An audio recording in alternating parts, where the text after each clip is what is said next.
Hello, and welcome to CodeSure, a place to learn about medical coding and billing. Today we're going to take a quick overview of our tools. That would be the ICD-10-CM and the CDC Browser Tool. The CDC Browser Tool was activated in January 2020, so for many this is a new feature, and this is an opportunity to review how it works. The ICD-10 is the foundation for identifying health trends and statistics worldwide. It contains about 55,000 unique codes, and these cover injuries, diseases, and causes of death. This creates a common language that allows health professionals to share health information across the globe. The ICD-10 is a product of the World Health Organization. In the United States, the ICD-10 is published by the American Medical Association. At the Center for Disease Control website, or CDC website, there's a new browser tool that allows you to search for codes. Also, it provides you with updates to the most recent classifications. In this course, we will use the complete official code book, but for this lesson, we'll just be going to the CDC website and learn about the new search tools. The ICD-10-CM Table of Injuries and Diseases has 21 chapters, and there's an index to those chapters in the ICD-CM codebook, but there is also an index to those chapters through the CDC Browser Tool, and that's what we'll be looking at today. And all chapters are accessible through the CDC Browser Tool at the CDC website. And here's the CDC ICD-10 Browser Tool. There's a link below, and if you'd like to go to the browser tool, it's icd10cmtool.cdc.gov. As you can see, there are two search fields. One allows you to search for terms, and the other allows you to search for codes. For example, if you have a code but you know it's not quite right, enter the code, and you can view the entries related to that code, or enter the search term. Below the search fields, you'll find the four tables: the index to diseases and injuries, the external causes of injuries, table of drugs and chemicals, and table of neoplasms. These are the same tables that you find in the ICD-10-CM codebook. Let's use planned cesarean section as an example. Planned, CESAREAN section, and hit enter. When you're just beginning to learn medical coding and billing, the legend is all important. Understanding the legend associated with your listed disease makes a huge difference in how you code.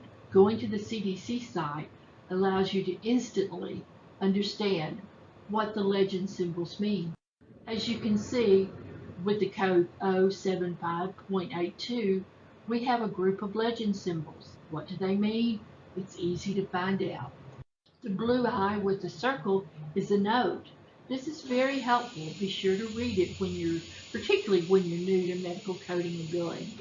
We know that we're in the right place, but we're given advice: do not use this on newborn records. The paperclip symbol indicates includes.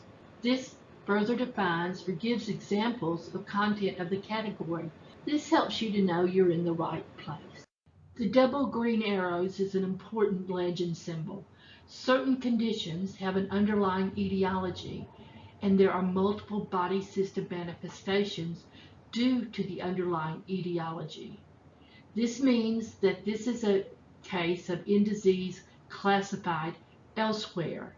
These codes are never permitted to be used as the first listed or the principal diagnosis code. These codes must be used in conjunction with an underlying condition code. They must be listed following the underlying condition. That means there's a hierarchy. Whatever is causing the problem is listed first. Its manifestation is listed second. This is a very important symbol. Some conditions have an underlying etiology and they have multiple body system manifestations. This means they appear in multiple places in the body.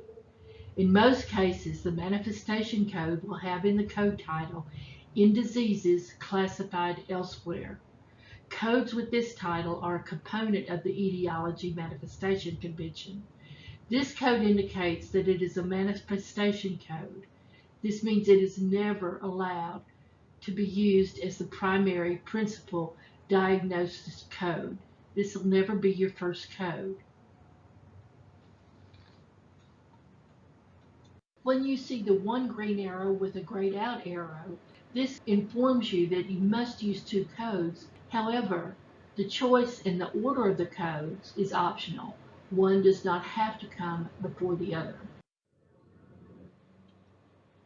When a code requires a seventh character, an X should be assigned for all characters less than 6.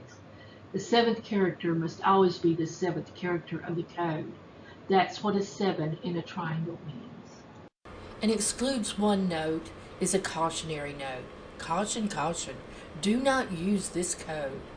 This means this condition is not coded here. This code should never be used at the same time as the code found in the excludes one note. Excludes one is used when two conditions cannot occur together. For example, a congenital form of a disease can never be an acquired form of the same condition. This would represent an excludes condition. Caution, never use an excludes code 1. An excludes 2 note is not as cautionary. When an excludes 2 note appears in a code, it's acceptable to use both the code and the excluded code together. This is very different from excludes 1, which is do not use them together at all. It's important to note that the ICD-10 will be outdated once the ICD-11 is published. We're not sure when the United States will adopt the ICD-11, but we do know that it will be published in January of 2022. Crucial to understand how to use the code book, but having the ICD-10 browser tool can be a big help at first when you get stumped.